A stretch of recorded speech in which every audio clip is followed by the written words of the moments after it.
Well, howdy there, Internet people. It's Bo again. So, today we are going to talk a little bit about what is going on in the Middle East. We're going to talk about what occurred, what the response may be, the political situation at home, whether or not this is going to cause things to widen, so on and so forth, and just kind of run through it all because there's a lot going on, and there's even more speculation that not all of it is great. So, we're just going to kind of run through it all. Okay, so if you have no idea what I'm talking about, you missed the news. There was a strike on an installation that had U.S. troops present. Unlike all of the previous ones, in this strike, 3 U.S. service members were killed. Strike occurred in Jordan.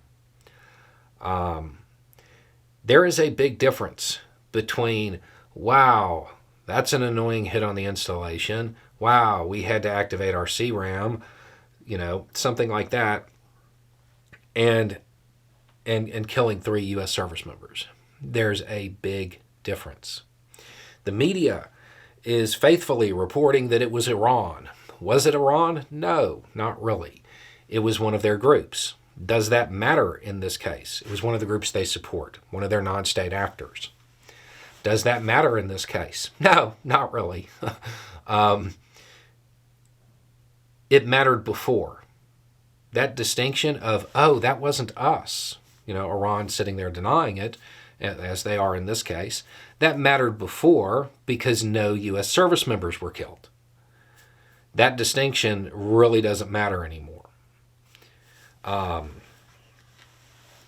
So, it wasn't really Iran, but Iran will be held responsible for this. When is that going to happen? At a time and place of the U.S.'s choosing.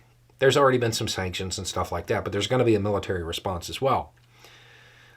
It may not be immediate. And that was kind of coded in what the administration said. They said, at a time and place of our choosing. My guess that means is that there are certain people that they want removed from the field, and that time and place will occur when they know where all of them are at. Does this run the risk of widening the Israeli-Palestinian conflict? No, not really. This is a thin distinction, but it's worth making. That risk is more or less subsiding. The risk of that conflict expanding is more or less subsiding. The real place you have to worry about it is on the northern side of Israel right now. That's about it.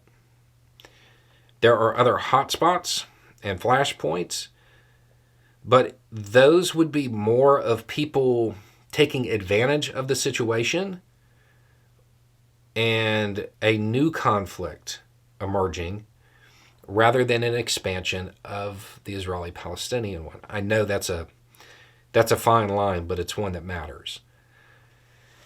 Because all of those entities and countries that have been telling the Palestinians for decades that, if you could just get public opinion on your side, we'd back you up. We'd come help. They're not. If they were going to do that, they would have done it by now.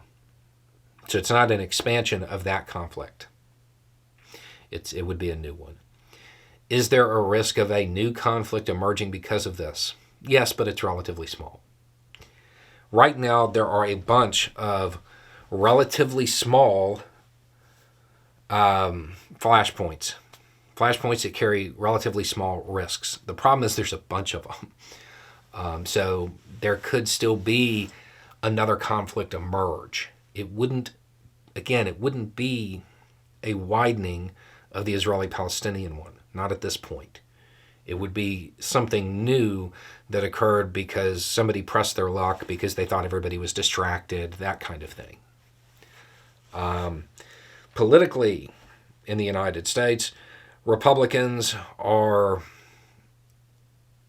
basically saying that Biden has to hit Iran directly and do it now. Why are they saying that? I'm tired of sugarcoating stuff like this because they're dumb and they're lying to their base. That would be a horrible move. It would get a bunch of Americans killed. It's just not smart. And they know that. It's getting very tiring, sugarcoating stuff like that. The idea that the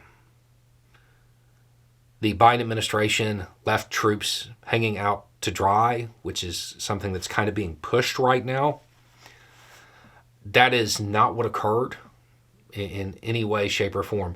Yes, the installation where they were at was less defended because it was in Jordan, not in Syria, not in Iraq. Yes, it had a different threat level. The idea that immediate responses is what works and all of that, it's not true. That's just a lie people learned from action movies. It's not a good idea. The idea that, troops are less safe under Biden than they were under Trump. Yeah, I beg to differ. Why don't you take a look at the actual lists? You're going to see that one is about 3 times as long as the other. There's a bunch of bad talking points coming from the Republican Party because they care less about American troops, less about civilian lives, less about civilian lives overseas. They care less about those things than they do their own political seat. Don't let them stand on the corpses of people far better than themselves to score political points. The smart move here is a measured response that is costly.